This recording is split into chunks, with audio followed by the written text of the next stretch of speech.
Hi, I'm Paul Morton with Advisor.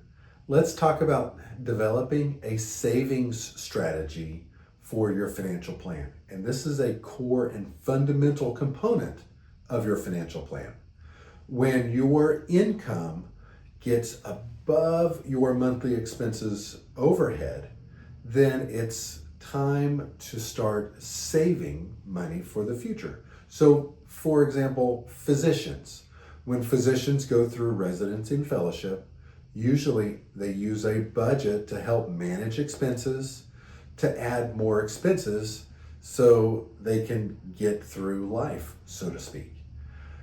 When they are no longer in training and they have their first big job, a lot of times their income will rise above their monthly overhead by a much larger percentage. So then the budget of managing and focusing on expenditures no longer is helpful in the ways it used to be helpful. So managing your cash on hand may be a more advantageous strategy to save for the future.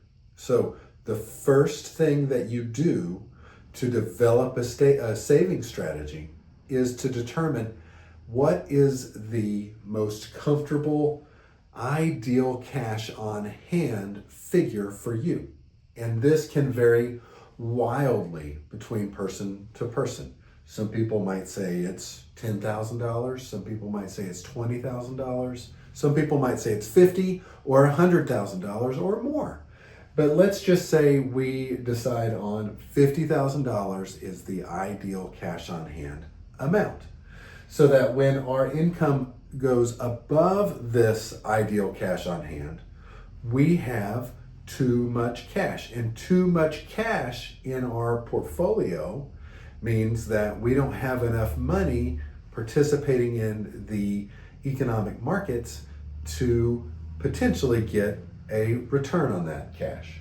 So then the next thing we'll do is set up our investment accounts. These investment accounts are typically would be considered to be accounts outside of your employer accounts. So this might be in the form of a taxable investment account, or this might also be part of your backdoor Roth contribution strategy. And it might be some other designated account that you choose. So then what we'll do is we'll set up an automated investment flow from your cash to these investment accounts. And that would be set up on, let's say, a monthly basis.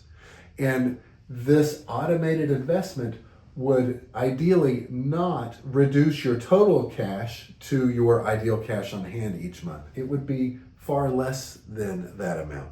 But it is a comfortable amount that you can automate and not really ever think about again, so that every month you're saving something toward your future in this investment account.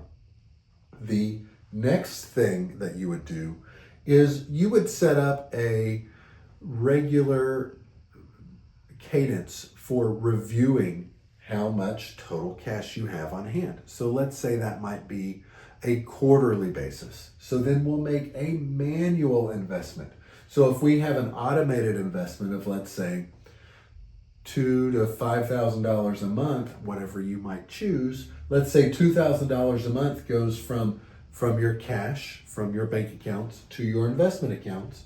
And so then over the course of 3 months or 1 quarter, you put $6,000 from your cash account to the investment account. And then you review how much total cash you have above the ideal cash on hand figure that you had earlier described. And you move however much you want above that's resting above the cash on hand into the investment account. And so then on a quarterly basis, you would determine if you're over saving. So if you have less than the ideal cash on hand amount, then you don't make a manual investment, or you might even reduce the automated investment.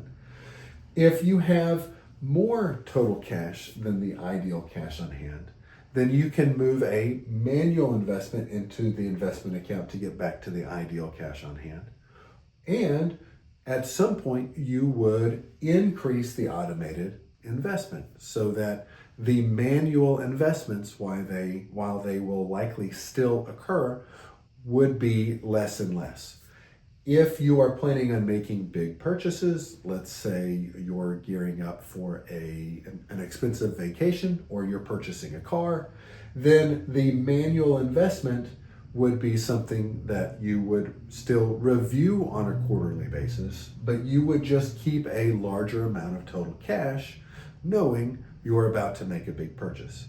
So then instead of a budget to review expenses, when your income is far above your monthly overhead, then this model might prove to be more advantageous for saving for the future.